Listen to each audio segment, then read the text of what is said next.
Jaunuosius sportininkus lydėsiantys politikai sulaukė opozicijos priekaištų dėl švaistomų mokesčių mokėtojų pinigų.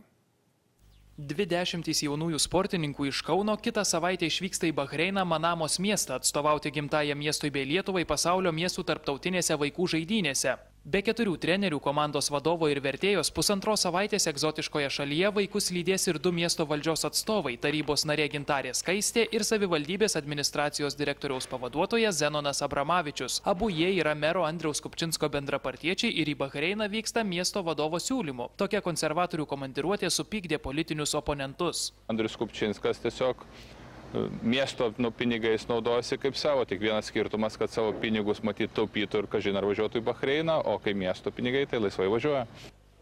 Opozicija piktinasi, kad pastaruoju metu į komandiruotes po svečias šalis dažniausiai vyksta konservatoriai, tačiau pastarieji tokių priekaištų nepaiso. Vykti tikrai ketinu, nes nematau prasmės tokį žingsnį atšaukti.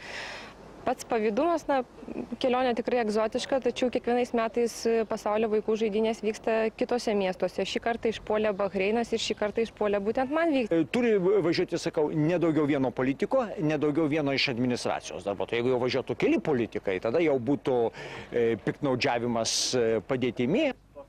Lietuvos delegacijos vadovas ir vyriausiasis treneris tikina, kad iš mokesčių mokėtojų pinigų bus perkami tik lėktuvų bilietai, o pragyvenimo ir kitas išlaidas kompensuos žaidynių organizatoriai.